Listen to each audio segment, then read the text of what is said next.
ਪਿਆਰੇ ਵਿਦਿਆਰਥੀਓ, good morning. ਤੁਹਾਡੇ ਪੈਸ test ਜਿਹੜੇ ਆ ਉਹ ਬਹੁਤ ਜਲਦ 11 ਤਰੀਕ ਤੋਂ ਸ਼ੁਰੂ ਹੋਣ ਵਾਲੇ ਆ। ਉਸ ਦੇ ਵਿੱਚ ਇੱਕ ਦੋ ਟੌਪਿਕ ਜਿਹੜੇ ਹੈਗੇ ਆ, ਕੱਲ੍ਹ ਮੈਂ ਸਿਲੇਬਸ ਦੇ ਵਿੱਚ ਤੁਹਾਨੂੰ ਭੇਜਿਆ ਸੀ ਕਮਰਸ ਦਾ, ਇਕਨੋਮਿਕਸ ਦਾ। ਉਸ ਦੇ ਵਿੱਚ ਹਾਲੇ ਸਾਡੇ ਕਰਨ ਵਾਲੇ ਰਹਿੰਦੇ ਆ। ਤਾਂ ਉਹਦੇ ਵਿੱਚ ਫਾਰਮਸ ਆਫ ਮਾਰਕੀਟ ਹੈ, ਜਿਸ ਦੇ ਵਿੱਚ ਤੁਹਾਨੂੰ ਉਸ ਟੈਸਟ ਦੇ ਵਿੱਚ ਕੁਐਸਚਨ ਜਿਹੜੇ ਪੁੱਛੇ ਜਾਣੇ ਆ। ਤਾਂ ਅੱਜ ਅਸੀਂ ਫਾਰਮਸ ਆਫ ਮਾਰਕੀਟ ਦੇ ਸੰਬੰਧ ਵਿੱਚ ਜਾਣਕਾਰੀ ਜਿਹੜੀ ਉਹ ਹਾਸਲ ਕਰਨ ਜਾ ਰਹੇ ਹਾਂ। ਤਾਂ ਪਹਿਲੀ ਗੱਲ ਹੈ ਕਿ ਮਾਰਕੀਟ ਕਿਹਨੂੰ ਕਹਿੰਦੇ ਆ। ਤਾਂ ਮਾਰਕੀਟ ਜਿਹੜੀ ਹੈਗੀ ਆ, ਅਸੀਂ ਜਨਰਲੀ ਇਹ ਡਿਫਾਈਨ ਕਰਦੇ ਹਾਂ ਕਿ ਜਿੱਥੇ ਬਹੁਤ ਸਾਰੀਆਂ ਦੁਕਾਨਾਂ ਹੈਗੀਆਂ ਉਹ ਮਾਰਕੀਟ ਹੈਗੀ ਆ, ਜਿੱਥੋਂ ਸਾਨੂੰ ਜਿਹੜਾ ਰੋਜ਼ਮਰਰਾ ਦਾ ਸਮਾਨ, ਜਿਹੜੀਆਂ ਸਾਡੀਆਂ ਜ਼ਰੂਰਤਾਂ ਆ ਪੂਰਾ ਕਰਨ ਦਾ ਸਮਾਨ ਮਿਲਦਾ ਹੈ। ਬਟ ਬਰਾਡਰ ਸੈਂਸ ਦੇ ਵਿੱਚ ਮਾਰਕੀਟ ਜਿਹੜੀ ਹੈਗੀ is the entire area where buyer and seller meet with each other. ਜਾਂ ਅਸੀਂ ਕਹਿ ਸਕਦੇ ਹਾਂ ਕਿ market means the entire area where buyer and seller are in such a close contact with each other or they may meet physically or they may meet by means of communication. ਅੱਜ ਕੱਲ੍ਹ ਸਾਡੇ ਕੋਲ ਬਹੁਤ ਸਾਰੇ communication ਦੇ ਢੰਗ ਹੈਗੇ ਆ, ਅਤੇ ਇਹਨਾਂ ਢੰਗਾਂ ਦੇ ਨਾਲ ਅਸੀਂ ਈਬੇ ਤੋਂ ਜਾਂ ਫਿਰ ਜਿਹੜੀਆਂ ਹੋਰ ਸਾਈਟਸ ਹੈਗੀਆਂ ਉਹਨਾਂ 'ਤੇ ਜਾ ਕੇ ਅਸੀਂ ਆਪਣਾ ਜਿਹੜਾ ਹੈਗਾ ਰੋਜ਼ਮਰਰਾ ਦੀ ਜ਼ਿੰਦਗੀ ਦੀਆਂ ਜਿਹੜੀਆਂ ਜ਼ਰੂਰਤਾਂ ਆ ਉਹਨਾਂ ਦੇ ਲਈ ਗੁੱਡਸ ਅਤੇ ਸਰਵਿਸਿਜ਼ ਜਿਹੜੀਆਂ ਖਰੀਦ ਰਹੇ ਹੈਗੇ ਆ। ਤਾਂ ਇਸ ਕਰਕੇ ਮਾਰਕੀਟ ਦਾ ਹੁਣ ਜਿਹੜੀ ਡੈਫੀਨੀਸ਼ਨ ਉਹ ਨਹੀਂ ਰਹੀ ਬਰੋਡਰ ਸੈਂਸ ਦੇ ਵਿੱਚ। ਉਹ ਸਾਰਾ ਏਰੀਆ ਜਿੱਥੇ ਬਾਇਰ ਅਤੇ ਸੈਲਰ ਦੋ ਜਿਹੜੇ ਹੈਗੇ ਆ ਉਹ ਮਿਲਦੇ ਹੈਗੇ ਆ, ਉਹਨੂੰ ਅਸੀਂ ਮਾਰਕੀਟ ਕਹਿੰਦੇ ਹੈਗੇ ਆ। ਔਰ ਮਿਲਦੇ ਕਿਸ ਲਈ ਆ? ਚੀਜ਼ਾਂ ਦੀ buying and selling of goods and services.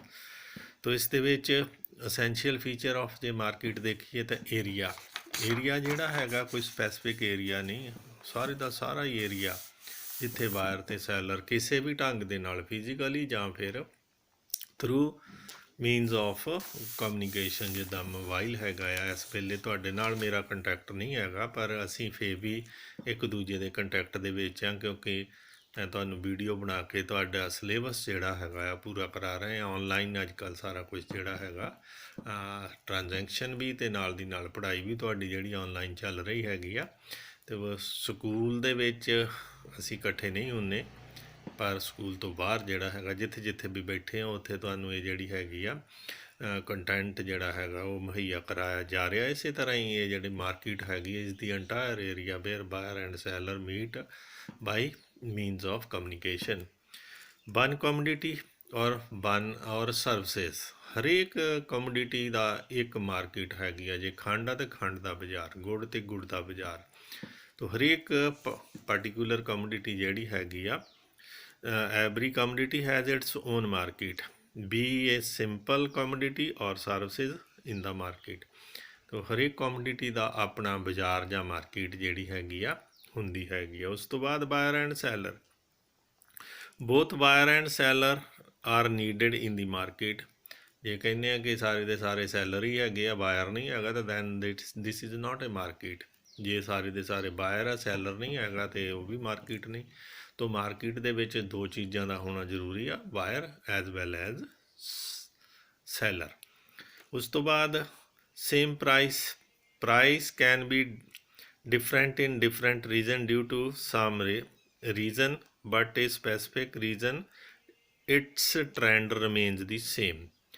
ਤਾਂ ਵੱਖਰੇ ਵੱਖਰੇ ਰੀਜ਼ਨ ਦੇ ਵਿੱਚ ਜਿਹੜੀ ਹੈਗੀ ਆ ਪ੍ਰਾਈਸ ਡਿਫਰੈਂਟ ਹੋ ਸਕਦੀ ਹੈ, ਪਰ in the same reason the price of the commodity remains same. ਇੱਕ ਬਾਜ਼ਾਰ ਦੇ ਵਿੱਚ ਇੱਕੋ ਹੀ ਭਾਅ ਦੋ ਭਾਅ ਨਹੀਂ ਹੁੰਦੇ। ਇਸ ਕਰਕੇ ਨਾਲ ਦੀ ਨਾਲ ਫ੍ਰੀ ਕੰਪੀਟੀਸ਼ਨ, ਤਾਂ competition between buyer and seller, buyer and seller, they are free to sell the product of goods at an accepted price। ਤੋ ਜਿਹੜਾ ਕੰਪੀਟੀਸ਼ਨ ਹੈਗਾ ਆ ਬਾਇਰ ਅਤੇ ਸੈਲਰ ਦੇ ਵਿੱਚ, ਇਹ ਕਿਸ ਤਰ੍ਹਾਂ ਦਾ ਹੈਗਾ ਆ ਕਿ ਬਾਰਗੇਨਿੰਗ ਵੀ ਹੁੰਦੀ ਆ, ਅਸੀਂ ਥੋੜ੍ਹਾ ਜਿਹਾ ਰੇਟ ਨੂੰ ਘਟਾਉਂਦੇ ਹੈਗੇ ਆ। ਤੋ ਰੇਟ ਜਿਹੜਾ ਹੈਗਾ ਘਟਾ ਕੇ ਜਿੱਥੇ ਵੀ acceptance between the ਬਾਇਰ and seller ਹੋ ਜਾਂਦੀ ਆ, ਉੱਥੇ ਜਿਹੜੀ ਹੈਗੀ ਆ ਬਾਇੰਗ ਐਂਡ ਸੈਲਿੰਗ ਉਹ ਹੁੰਦੀ ਹੈਗੀ ਆ, ਯਾਨੀ ਫ੍ਰੀ ਕੰਪੀਟੀਸ਼ਨ ਹੈ। ਤੋ ਇਸ ਤੋਂ ਅੱਗੇ ਫਾਰਮ ਆਫ ਜਿਹੜੀਆਂ ਸਾਡੀਆਂ ਹੈਗੀਆਂ ਮਾਰਕੀਟ, ਇੰਪੋਰਟੈਂਟ ਕੁਐਸਚਨ ਹੈਗਾ ਆ ਕਿ ਫਾਰਮ ਆਫ ਮਾਰਕੀਟ। तो पहली फॉर्म ऑफ मार्केट जिहड़ी हैगी आ वो हैगी आ मोनोपली। मोनोपली ਜਾਂ ਮੋਨੋਪੋਲੀ, ਮੋਨੋਪਲੀ ਕਿਹਨੂੰ ਕਹਿੰਦੇ ਹੈਗੇ ਆ? ਮੋਨੋਪਲੀ ਦੀ situation where only single seller and large number of buyer, ਮਤਲਬ ਇੱਕੋ ਹੀ ਵੇਚਣ ਵਾਲਾ ਅਤੇ ਖਰੀਦਣ ਵਾਲੇ ਬਹੁਤ ਜ਼ਿਆਦਾ ਜੇ ਅਗਰ ਹੋਣ ਤਾਂ ਇਸ ਤਰ੍ਹਾਂ ਦਾ ਜਿਹੜਾ ਕੰਪੀਟੀਸ਼ਨ ਹੈ, ਮਾਰਕੀਟ ਹੈ, ਜਿਸ ਦੇ ਵਿੱਚ ਇੱਕੋ ਹੀ ਵੇਚਣ ਵਾਲਾ ਬਹੁਤ ਸਾਰੇ ਖਰੀਦਣ ਵਾਲੇ ਆ, ਉਸ ਨੂੰ ਅਸੀਂ ਮੋਨੋਪਲੀ ਕਹਿੰਦੇ ਹੈਗੇ ਆ। ਔਰ ਇਸ ਦੇ ਜਿਹੜੇ ਫਿਊਚਰ ਜਿਹੜੇ ਹੈਗੇ ਆ ਜਾਂ ਇਸ ਦੀ ਐਗਜ਼ਾਮਪਲ ਜਿਹੜੀ ਹੈਗੀ ਆ ਮੋਨੋਪਲੀ ਦੀ ਐਗਜ਼ਾਮਪਲ ਜੇ ਦੇਖੀਏ ਤਾਂ ਸਾਡੇ ਕੋਲ ਪੰਜਾਬ ਰਾਜ ਬਿਜਲੀ ਬੋਰਡ ਜਿਹੜਾ ਹੈਗਾ PSC ਵੀ, ਇਹ ਇੱਕੋ ਹੀ ਇੱਕ ਅਦਾਰਾ ਹੈਗਾ ਜਿਹੜਾ ਸਾਡਾ ਜਿਹੜਾ ਬਿਜਲੀ ਸਪਲਾਈ ਘਰਾਂ ਨੂੰ ਕਰਦਾ ਪੰਜਾਬ ਦੇ ਵਿੱਚ, ਅਦਰਵਾਈਜ਼ ਹੋਰ ਕੰਪਨੀ ਨਹੀਂ ਹੈਗੀ, ਇਸ ਕਰਕੇ ਇਹਦੀ ਮੋਨੋਪਲੀ ਹੈਗੀ। ਇਸੇ ਤਰ੍ਹਾਂ ਹੀ ਇੰਡੀਅਨ ਰੇਲਵੇ ਹੈਗੀ ਆ। ਜੇ ਰੇਲਵੇ ਦੇ ਵਿੱਚ ਤੁਸੀਂ ਸਫ਼ਰ ਕਰਨਾ ਤਾਂ ਤੁਹਾਨੂੰ ਇੰਡੀਅਨ ਰੇਲਵੇ ਦੇ ਨਾਲ ਹੀ ਕੰਟੈਕਟ ਕਰਨਾ ਪਊਗਾ, ਕਿਉਂਕਿ ਅਦਰ ਰੇਲ ਸਰਵਿਸਿਜ਼ ਜਿਹੜੀਆਂ ਪ੍ਰਾਈਵੇਟ ਹਾਲੇ ਸ਼ੁਰੂ ਹੋਈਆਂ ਹੈ ਸਾਡੇ ਦੇਸ਼ ਦੇ ਵਿੱਚ, ਪਰ ਉਨੀਆਂ ਨਹੀਂ ਜਿੰਨੀਆਂ ਚਾਹੀਦੀਆਂ ਹੈਗੀਆਂ ਜਿਹਦੇ ਨਾਲ ਕੰਪੀਟੀਸ਼ਨ ਹੋਵੇ। ਇਸ ਕਰਕੇ ਇੰਡੀਅਨ ਰੇਲਵੇ ਦੀ ਮੋਨੋਪਲੀ ਪਿਛਲੇ ਸਮੇਂ ਤੱਕ ਰਹੀ ਹੈਗੀ ਆ। ਹੁਣ ਇਹ ਮੋਨੋਪਲੀ ਨੂੰ ਹੌਲੀ ਹੌਲੀ ਪ੍ਰਾਈਵੇਟਾਈਜੇਸ਼ਨ ਜਿਹੜੀ ਆ ਕੀਤੀ ਜਾ ਰਹੀ ਹੈਗੀ ਆ।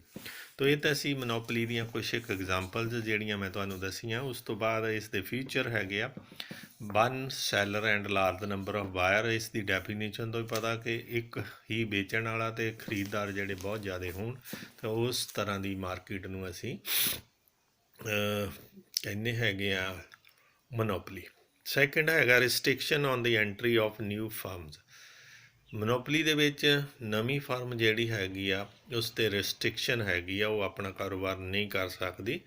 ਤੋ ਜਿਹੜੀ ਲੀਗਲ ਜਿਹੜੀ ਹੈਗੀ ਰਿਸਟ੍ਰਿਕਸ਼ਨ ਲੱਗੀ ਆ ਕਿ ਪੰਜਾਬ ਰਾਜ ਬਿਜਲੀ ਬੋਰਡ ਹੀ ਪੰਜਾਬ ਦੇ ਜਿਹੜੇ ਹੈਗੇ ਆ ਲੋਕਾਂ ਨੂੰ ਬਿਜਲੀ ਜਿਹੜੀ ਮੁਹੱਈਆ ਕਰਾਊਗਾ, ਕੋਈ ਦੂਸਰਾ ਮੁਹੱਈਆ ਨਹੀਂ ਕਰਾ ਸਕਦਾ। ਇਸ ਕਰਕੇ there is restriction on the entry of new firm. Third ਹੈਗਾ ਨੋ ਕਲੋਜ਼ ਸਬਸਟੀਚਿਊਟ। ਤੋ ਮੋਨੋਪਲੀ ਜਿਹਦੀ ਹੈਗੀ ਆ, ਜਿਹੜਾ ਪ੍ਰੋਡਕਟ ਹੈਗਾ ਆ ਵੇਚਿਆ ਜਾਂਦਾ ਉਸ ਦਾ ਕਲੋਜ਼ ਸਬਸਟੀਚਿਊਟ ਵੀ ਸਾਨੂੰ ਨਹੀਂ ਲੱਭਦਾ। ਅਦਰਵਾਈਜ਼ ਸਾਨੂੰ ਦੇਖੋ, ਅਸੀਂ ਚਾਹ ਪੀਂਦੇ ਹਾਂ, ਜੇ ਚਾਹ ਮਹਿੰਗੀ ਹੋ ਜਾਵੇ ਤਾਂ ਅਸੀਂ ਲੱਸੀ ਪੀਣੀ ਸ਼ੁਰੂ ਕਰ ਸਕਦੇ ਹਾਂ, ਅਸੀਂ ਕੌਫੀ ਪੀਣੀ ਸ਼ੁਰੂ ਕਰ ਸਕਦੇ, ਅਸੀਂ ਦੁੱਧ ਪੀਣਾ ਸ਼ੁਰੂ ਕਰ ਸਕਦੇ ਜਾਂ ਕੋਲਡ ਡਰਿੰਕ ਪੀਣਾ ਸ਼ੁਰੂ ਕਰ ਸਕਦੇ ਜਿਹੜੇ ਉਹਦੇ ਤੋਂ ਸਸਤੇ ਹੋਣ। ਪਰ ਇਸ ਕੇਸ ਦੇ ਵਿੱਚ ਮੋਨੋਪਲੀ ਦੇ ਵਿੱਚ ਸਾਨੂੰ ਇੱਦਾਂ ਦਾ ਸਬਸਟੀਚਿਊਟ ਜਿਹੜਾ ਹੈਗਾ ਉਹ ਨਹੀਂ ਅਵੇਲੇਬਲ ਹੁੰਦਾ। ਇਸ ਕਰਕੇ ਮੋਨੋਪਲੀ ਫਾਰਮ ਜਿਹੜੀ ਹੈਗੀ ਆ, ਇਸੇ ਕਰਕੇ ਉਹਦੀ ਮੋਨੋਪਲੀ ਬਣਦੀ ਹੈਗੀ ਆ ਕਿ ਉਹਦਾ ਕਲੋਜ਼ ਸਬਸਟੀਚਿਊਟ ਲੋਕਾਂ ਨੂੰ ਨਹੀਂ ਮਿਲਦਾ। ਪ੍ਰਾਈਸ ਕੰਟਰੋਲ ਜਿਹੜਾ ਹੈਗਾ ਆ ਮੋਨੋਪਲੀ ਦੇ ਵਿੱਚ, ਪ੍ਰਾਈਸ ਜਿਹੜੀ ਹੈਗੀ ਆ is to be determined by the seller ਦੇ ਹੱਥ 'ਚ ਹੈਗਾ ਆ ਕਿ ਉਸਨੇ ਕਿੰਨੀ ਪ੍ਰਾਈਸ ਲੈਣੀ ਆ। ਹੀ is not the price taker but he is the price maker, ਯਾਨੀ ਕਿ ਪ੍ਰਾਈਸ ਜਿਹੜੀ ਹੈਗੀ ਆ that is to be determined by ਦਾ ਮੋਨੋਪਲਿਸਟ ਜਾਂ ਕਹਿ ਲਓ ਜਿਸ ਦਾ ਇੱਕ ਅਧਿਕਾਰ ਹੈਗਾ। ਉਹ ਤੁਹਾਨੂੰ ਸਸਤੀ ਚੀਜ਼ ਵੀ ਦੇ ਸਕਦਾ, ਉਹ ਮਹਿੰਗੀ ਚੀਜ਼ ਵੀ ਦੇ ਸਕਦਾ। It depend entirely upon the seller. Pure monopoly is also an industry. ਅਗਰ ਇੱਕੋ ਹੀ ਫਰਮ ਜਿਹੜੀ ਹੈਗੀ ਆ ਸਾਰੇ ਦੇਸ਼ ਦੇ ਵਿੱਚ ਅਵੇਲੇਬਲ ਹੈਗੀ, ਜਿਹੜੀ ਵਸਤੂਆਂ ਗੁਡਸ ਅਤੇ ਸਰਵਿਸਿਜ਼ ਜਿਹੜੀਆਂ ਪ੍ਰੋਵਾਈਡ ਕਰ ਰਹੀ ਹੈਗੀ ਆ, ਤੋ ਇੱਕੋ ਹੀ ਇੰਡਸਟਰੀ ਜਿਹੜੀ ਹੈਗੀ ਉਸ ਨੂੰ ਅਸੀਂ ਇੰਡਸਟਰੀ ਕਹਿੰਦੇ ਹੈਗੇ। ਇੱਕ ਫਰਮ ਉਹ ਇੰਡਸਟਰੀ ਬਣ ਜਾਂਦੀ, ਕਿਉਂਕਿ ਇੰਡਸਟਰੀ ਕੋਈ ਵੱਖਰੀ ਚੀਜ਼ ਨਹੀਂ, ਫਰਮਾਂ ਦਾ it is a combination of firms. ਤੋ ਇੱਕੋ ਤਰ੍ਹਾਂ ਦਾ ਸਮਾਨ ਜਿਹੜਾ ਹੈਗਾ ਫਰਮਸ ਪ੍ਰੋਡਿਊਸ ਕਰਦੀਆਂ ਹੈਗੀਆਂ ਤਾਂ ਅਸੀਂ ਉਸ ਨੂੰ ਇੰਡਸਟਰੀ ਕਹਿੰਦੇ ਹਾਂ। ਸ਼ੂਗਰ ਇੰਡਸਟਰੀ ਆ, ਬਹੁਤ ਸਾਰੀਆਂ ਫਰਮਾਂ ਸ਼ੂਗਰ ਜਿਹੜੀਆਂ ਪ੍ਰੋਡਿਊਸ ਕਰਦੀਆਂ, ਇਸ ਕਰਕੇ ਉਹਨੂੰ ਸ਼ੂਗਰ ਇੰਡਸਟਰੀ ਕਹਿੰਦੇ ਆ। ਅਗਰ ਸਾਡੇ ਦੇਸ਼ 'ਚ ਇੱਕੋ ਹੀ ਫਰਮ ਸ਼ੂਗਰ ਜਿਹੜੀ ਹੈਗੀ ਆ ਪ੍ਰੋਡਿਊਸ ਕਰੇ ਤਾਂ ਉਹ ਜਿਹੜੀ ਹੈਗੀ ਆ ਕੀ ਬਣ ਜਾਊਗੀ? ਇੰਡਸਟਰੀ ਹੀ ਕਹਾਂਗੇ, ਉਸ ਨੂੰ ਅਸੀਂ ਫਰਮ ਨਹੀਂ ਕਹਾਂਗੇ। Pure monopoly is also an industry.